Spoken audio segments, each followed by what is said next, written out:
Audio book हमारी वसीयत और विरासत।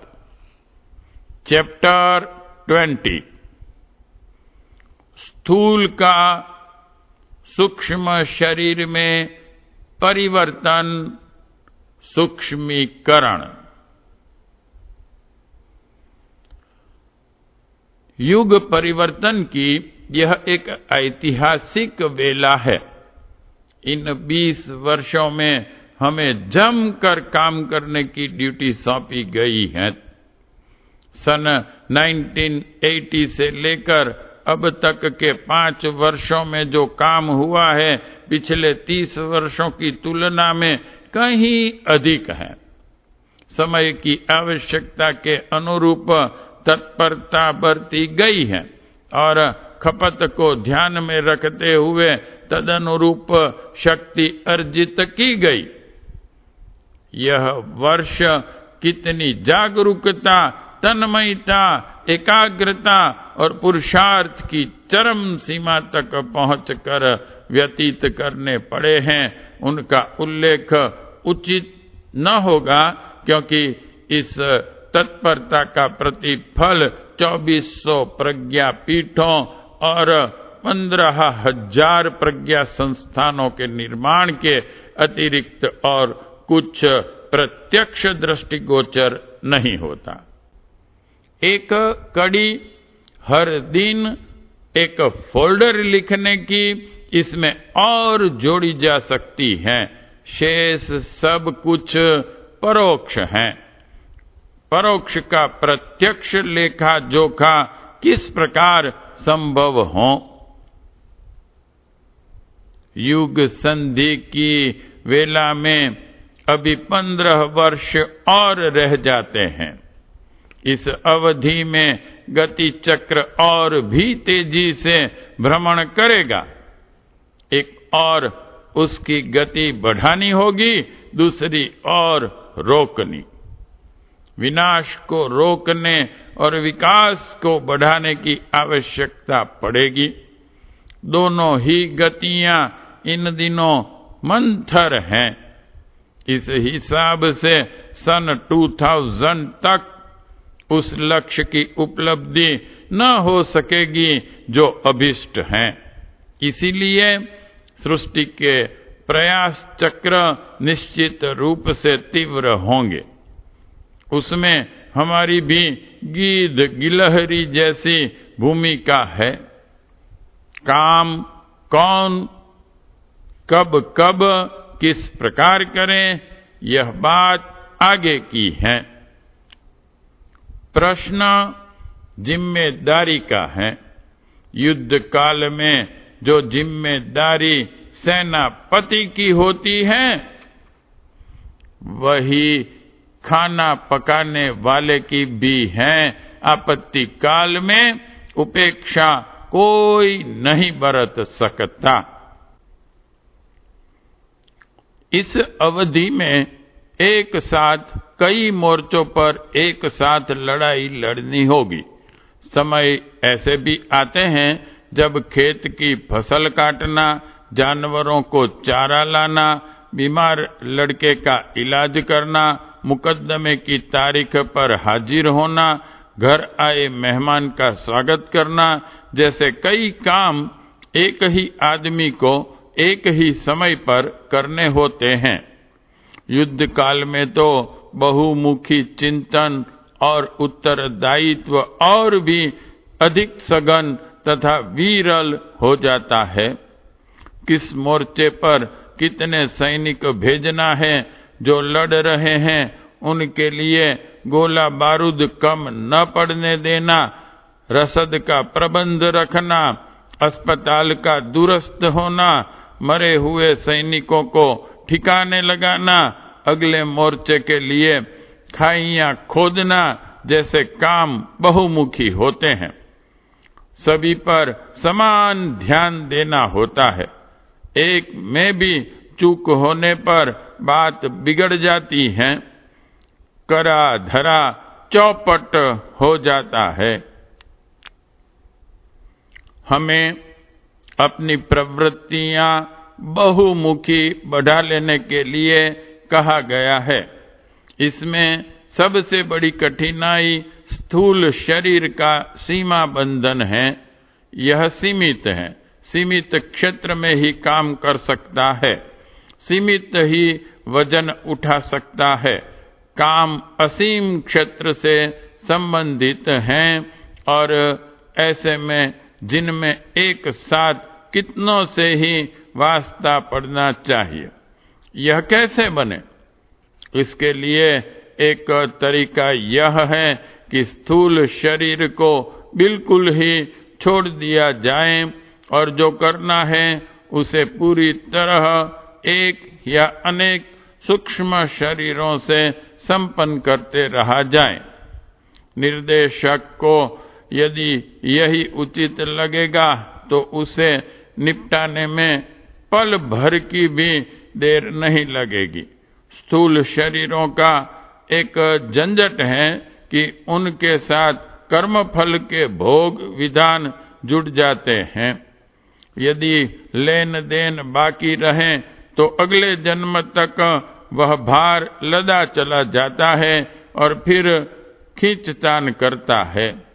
ऐसी दशा में उसके भोग भुगतते हुए जाने में निश्चिंतता रहती है।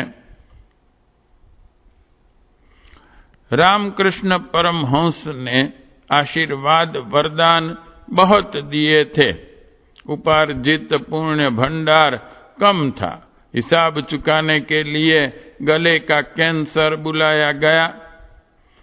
बेबाकी तब हुई। आद्य शंकराचार्य की भी भगंदर का फोड़ा ही जान लेकर गया था। महात्मा नारायण स्वामी को भी ऐसा ही रोग सहना पड़ा।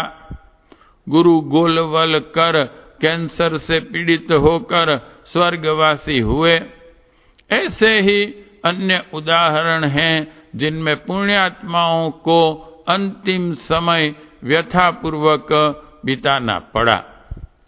इसमें उनके पापों का दंड कारण नहीं होता, वह पुण्य व्यतिरेक की भरपाई करना होता है।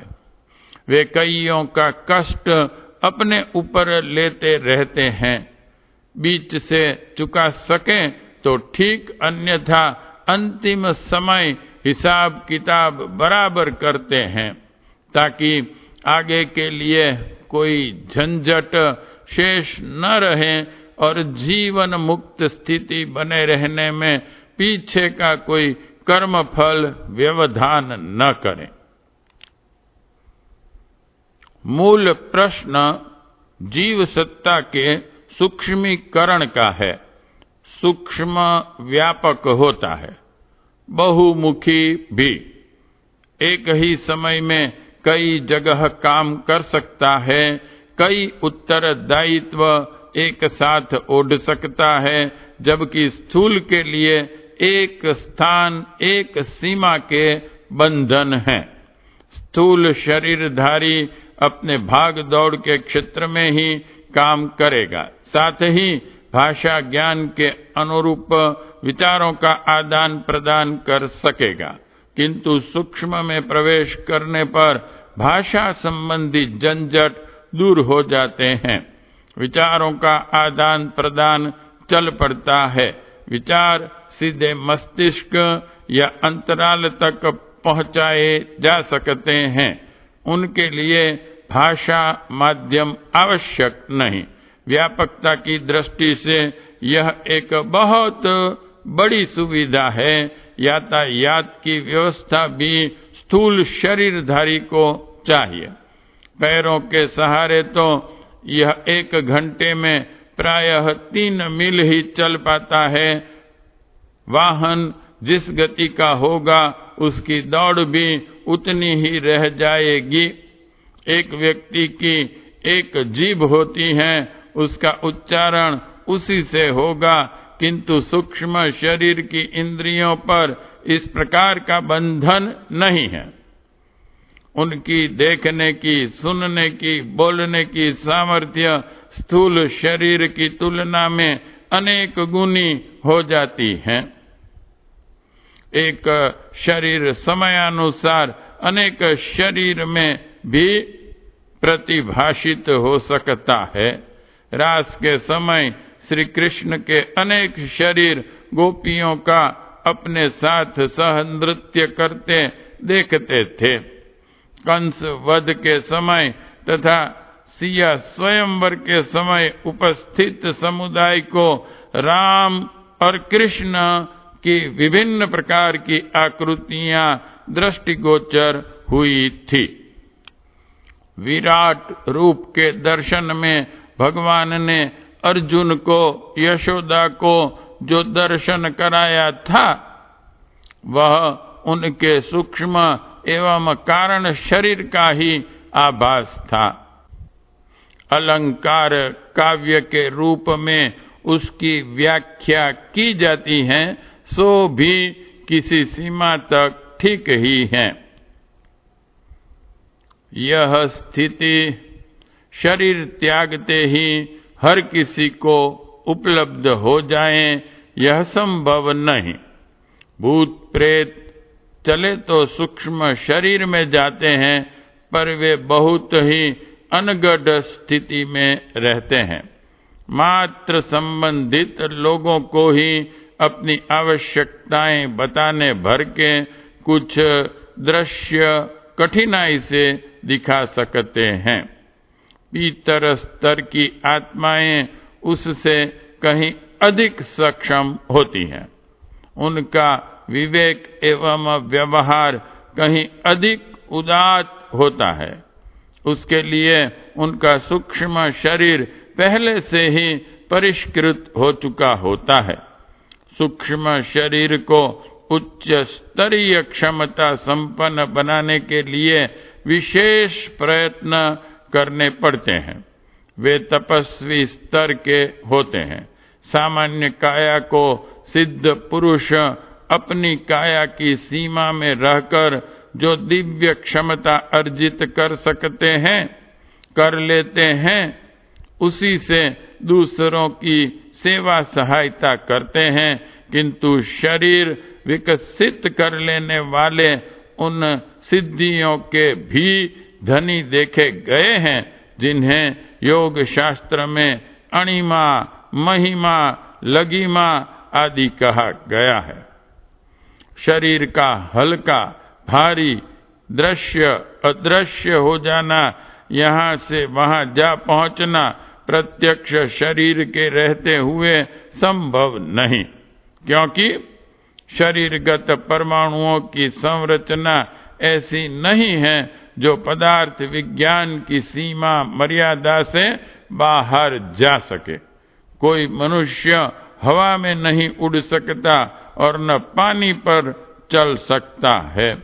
यदि ऐसा कर सका होता तो उसने वैज्ञानिकों की चुनौती अवश्य स्वीकार की होती और प्रयोगशाला जाकर विज्ञान के प्रतिपादनों में एक नया अध्याय अवश्य ही जोड़ता।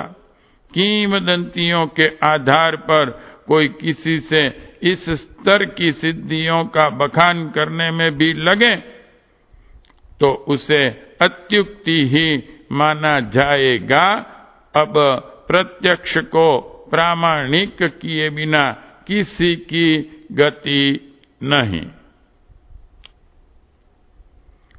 प्रश्न सूक्ष्मीकरण साधना का है, जो हम इन दिनों कर रहे हैं। यह एक विशेष साधना है जो स्थूल शरीर के रहते हुए भी की जा सकती है और उसे त्यागने के उपरांत भी करनी पड़ती है। दोनों ही परिस्थितियों में यह स्थिति बिना अतिरिक्त प्रयोग पुरुषार्थ के तप साधना के संभव नहीं हो सकती। इसे योगाभ्यास तपश्चर्या का अगला चरण कहना चाहिए। इसके लिए किसे क्या करना होता है, यह इसके वर्तमान स्तर एवं उच्च स्तरीय मार्गदर्शन पर निर्भर होता है। सबके लिए एक पाठ्यक्रम नहीं हो सकता, किंतु इतना अवश्य है कि अपनी शक्तियों का बहिरंग अपव्यय रोकना पड़ता है। अंडा जब तक पक नहीं जाता तब तक एक खोखले में बंद रहता है। उसके बाद वह इस छिलके को तोड़कर चलने फिरने और दौड़ने उड़ने लगता है।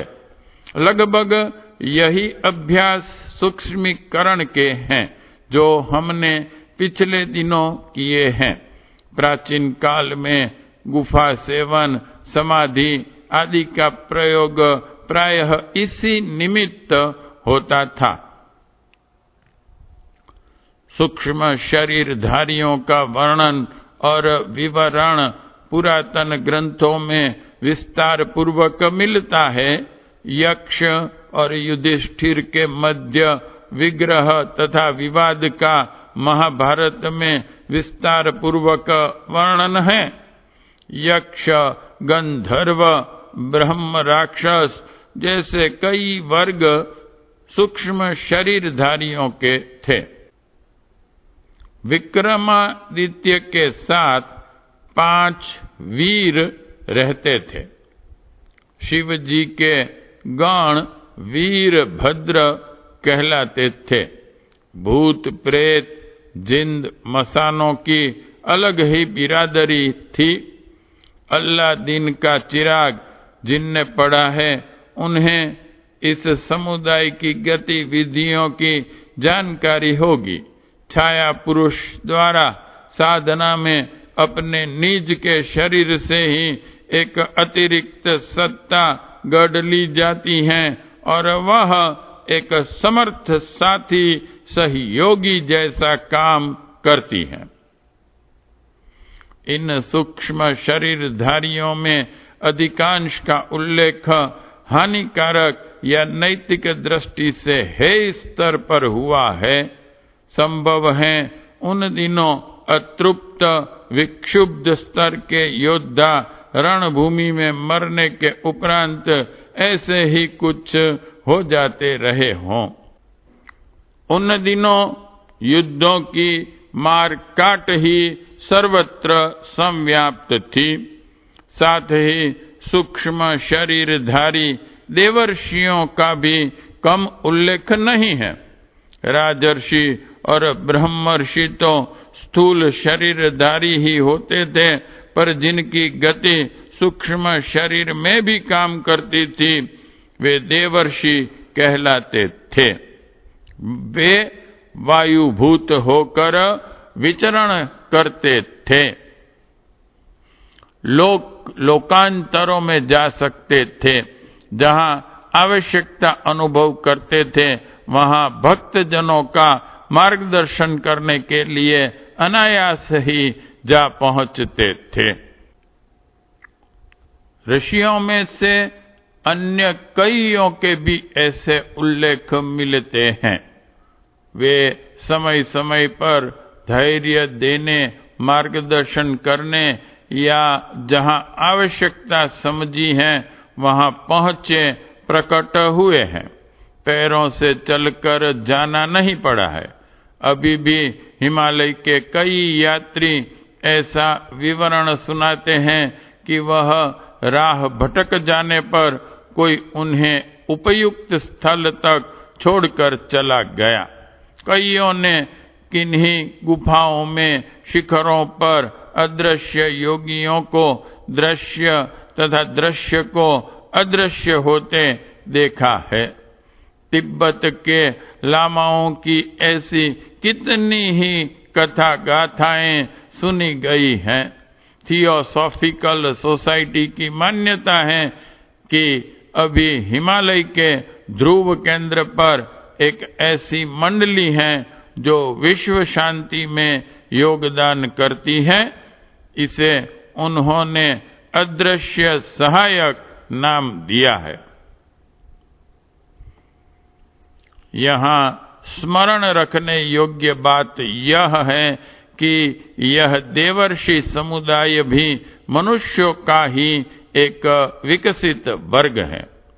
योगियों, सिद्ध पुरुषों और महामानवों की तरह वह सेवा सहायता में दूसरों की अपेक्षा अधिक समर्थ पाया जाता है, पर यह मान बैठना गलती होगी कि वे सर्व समर्थ हैं और किसी की भी मनोकामना को तत्काल पूरी कर सकते हैं या अमोघ वरदान दे सकते हैं। कर्म फल की वरिष्ठता सर्वोपरि है, उसे भगवान ही घटा या मिटा सकते हैं। मनुष्य की सामर्थ्य से वह बाहर है। जिस प्रकार बीमार की चिकित्सक विपत्तिग्रस्त की घनी सहायता कर सकता है, ठीक उसी प्रकार सूक्ष्म शरीरधारी देवर्षि भी समय समय पर सत्कर्मों के निमित्त बुलाने पर अथवा बिना बुलाए भी सहायता के लिए दौड़ते हैं। इससे बहुत लाभ भी मिलता है। इतने पर भी किसी को यह नहीं मान बैठना चाहिए कि पुरुषार्थ की आवश्यकता नहीं रही या उनके आड़े आते ही निश्चित सफलता मिल जाएगी। ऐसा रहा होता तो लोग उन्हीं का आसरा लेकर निश्चिंत हो जाते और फिर निजी पुरुषार्थ की आवश्यकता न समझते। निजी कर्म फल आड़े आने परिस्थितियों के बाधक होने की बात को ध्यान में ही न रखते। यहाँ एक अच्छा उदाहरण हमारे हिमालयवासी गुरुदेव का है। सूक्ष्म शरीरधारी होने के कारण ही वे उस प्रकार के वातावरण में रह पाते हैं जहाँ जीवन निर्वाह के कोई साधन नहीं है। समय समय पर हमारा मार्गदर्शन और सहायता करते रहते हैं। इसका अर्थ यह नहीं है कि हमें कुछ करना नहीं पड़ता। कोई कठिनाई मार्ग में आई ही नहीं, कभी असफलता मिली ही नहीं, वह भी होता रहा है, पर निश्चिंत हैं कि हम एकाकी जो कर सकते थे उसकी अपेक्षा उस दिव्य सहयोग से मनोबल बहुत बड़ा चढ़ा रहा है। उचित मार्गदर्शन मिला है। कठिनाई के दिनों में धैर्य और साहस यथावत स्थिर रहा है। यह कम नहीं है। इतनी ही आशा दूसरों से करनी भी चाहिए। सब काम करके कोई रख जाएगा ऐसी आशा भगवान से भी नहीं करनी चाहिए। भूल यही होती रही है कि दैवी सहायता का नाम लेते ही लोग समझते हैं कि वह जादू की छड़ी घुमाई और मनचाहा काम बन गया। ऐसे ही अतिवादी लोग क्षण भर में आस्था खो बैठते देखे गए हैं। दैवी शक्तियों से, सूक्ष्म शरीरों से हमें सामयिक सहायता की आशा करनी चाहिए। साथ ही अपनी जिम्मेदारियां वहन करने के लिए कटिबद्ध भी रहना चाहिए। असफलताओं तथा कठिनाइयों को अच्छा शिक्षक मानकर अगले कदम अधिक सावधानी, अधिक बहादुरी के उठाने की तैयारी करनी चाहिए। सूक्ष्म शरीरों की शक्ति सामान्यतः भी अधिक होती है। दूरदर्शन, दूरश्रवण, पूर्वाभास, विचार संप्रेषण आदि में प्रायः सूक्ष्म शरीर की ही भूमिका रहती है। उनकी सहायता से कितनों को ही विपत्तियों से उबरने का अवसर मिला है। कईयों को ऐसी सहायताएं मिली हैं जिनके बिना उनका कार्य रुका ही पड़ा रहता। दो सच्चे मित्र मिलने से लोगों की हिम्मत कई गुना बढ़ जाती है। वैसा ही अनुभव अदृश्य सहायकों के साथ संबंध जुड़ने से भी करना चाहिए। जिस प्रकार अपना दृश्य संसार है और उसमें दृश्य शरीर वाले जीवधारी रहते हैं, ठीक उसी प्रकार उससे जुड़ा हुआ एक अदृश्य लोक भी है। उसमें सूक्ष्म शरीरधारी निवास करते हैं। इनमें कुछ बिल्कुल साधारण, कुछ दुरात्मा और कुछ अत्यंत उच्च स्तर के होते हैं। वे मनुष्य लोक में समुचित दिलचस्पी लेते हैं। बिगड़ों को सुधारना और सुधरों को अधिक सफल बनाने में आयाचित सहायता मांगने का प्रयोजन और मांगने वालों का स्तर उपयुक्त होने पर तो वह सहायता और भी अच्छी तरह और भी बड़ी मात्रा में मिलती है। यह सूक्ष्म शरीरों की सूक्ष्म लोक की सामान्य चर्चा हुई। प्रसंग अपने आपे को विकसित करने का है। यह विषम बेला है। इसमें प्रत्यक्ष शरीर वाले प्रत्यक्ष उपाय उपचारों से जो कर सकते हैं सो कर ही रहे हैं, करना भी चाहिए, पर दिखता है कि उतने भर से काम चलेगा नहीं। सशक्त सूक्ष्म शरीरों को, बिगड़ों को अधिक न बिगड़ने देने के लिए अपना जोर लगाना पड़ेगा। संभालने के लिए जो प्रक्रिया चल रही है वह पर्याप्त न होगी। उसे और भी अधिक सरल सफल बनाने के लिए अदृश्य सहायता की आवश्यकता पड़ेगी। यह सामूहिक समस्याओं के लिए भी आवश्यक होगा और व्यक्तिगत रूप से सत्प्रयोजनों में संलग्न व्यक्तित्वों को अग्रगामी यशस्वी बनाने की दृष्टि से भी। जब हमें यह काम सौंपा गया तो उसे करने में आनाकानी कैसी। दिव्य सत्ता के संकेतों पर चिरकाल से चलते चले आ रहे और जब तक आत्मबोध जागृत रहेगा तब तक यही स्थिति बनी रहेगी, यही गतिविधि चलेगी। यह विषम बेला है। इन दिनों दृश्य और अदृश्य क्षेत्र में जो विषाक्तता भरी हुई है उसके परिशोधन का प्रयास करना अविलंब आवश्यक हो गया है। तो संजीवनी बूटी लाने के लिए पर्वत उखाड़ लाने और सुषैण्य वैद्य की खोज में जाने के लिए जो करना पड़े करना चाहिए।